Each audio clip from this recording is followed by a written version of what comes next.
Takatso and the Department of Public Enterprises are now on track to complete the regulatory framework which is required to inject 3 billion rand into SAA. This comes after the approval by the Competition Tribunal of the transaction between the consortium and government.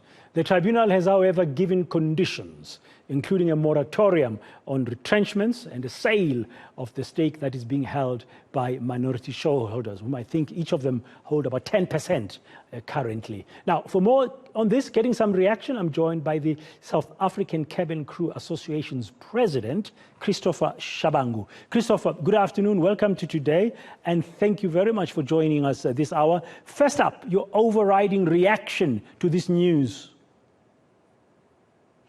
Good afternoon to you, Baden, and good afternoon to your viewers. The news that we received yesterday are not a surprise, but first I must say that we haven't received any formal communication from the tribunal, but they're not a surprise. And I say they're not a surprise, Baden, because these are preconditions to the approval of the deal.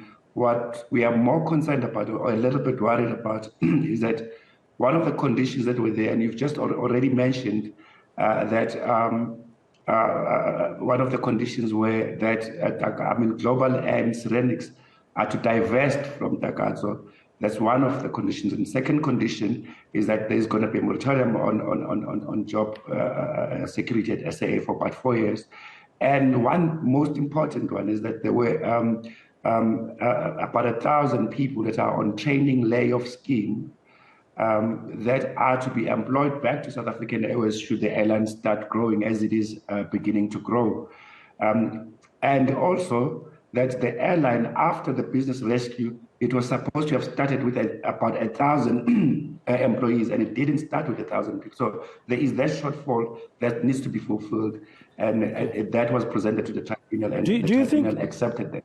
Do you think you'll have a sense of more comfort once the tribunal issues its full reasons? Because in their short statement yesterday about this, they said they will provide more reasons about why they have approved this deal. We're looking forward to the reasons, as I said, but we are looking forward to the reasons, and we are hoping that the reasons are going to include everything that I've just said. And I must say that, fighting the issue, it is quite clear that this deal is going to be going through. I've sat in your studios and spoken about the airline being bought for 51 rand. At this particular moment, the truth of the matter is that what is important to us is that those employees that lost their jobs and suffered so much are able to come back to South Africa. As to the divestiture of Ceramics and Global, that's their deal. We're not interested that much in it. Yeah, but the no retrenchments moratorium for 4 years, surely that's something you welcome. Absolutely, we do. We absolutely welcome that, but that should be accompanied by other agreements that we have entered with the Department of Work. It's joyous news to actually to hear that there is going to be that kind of moratorium. No one is going to be losing their job in the next 4 years. But as I say now, as I speak to you now, SAA has advertised. For cabin crew, I think they have advertised, and we're expecting them to be taking from those 1,000 people that lost their jobs. So again, what we're trying to do there then is to try and not run to courts and all of that, to try to engage Mr. Anekom, the chairperson, as well as the acting CEO, Professor Lamula. And it seems like there are some positives in that regard to try and see if we can work together to try and make this thing as smooth as possible. So the transition to be a smooth. Okay, so while this transition is being prepared, and of course there are a number of regulatory loops to be gone through, although they approve, because the approval is conditional, you as an association who represents cabin crew are working with the various stakeholders to ensure that those who lost their jobs get them back.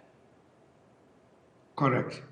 That's what we are doing, and as I said, we are reaching out to SAA, and as I said, there are positives, and it's not only us. We are doing this together with NUMSA to try and see if we find the best way of going. Yes, we may have some gripes about the deal itself. Remember, this is a national issue. It's not just SACA and NUMSA that are involved in this deal in terms of the wider or the bigger picture of it, in terms of Takatso buying at South African News at 3 billion, because there are those issues of the 3 billion, where is it coming from? Is it going to be immediately available? or is this now going to be paid as we've had in stages? Now, if the tribunal has already accepted that, I don't think there's really much we can do on our side to fight that, except to say, let's just rather stick to what is going to be beneficial to the workers. Yeah, what I saw in the statement and what I understand is that the 3 billion rand will be injected by the 51% partner, Takatso, over 4 years or so. And the airline will need an injection of some capital to be able to operate and be able then to reabsorb some of the labor you're talking about, that's lost jobs, and maybe return to profitability and sustainability. Look, but then it's going to be injected in 4 years. How?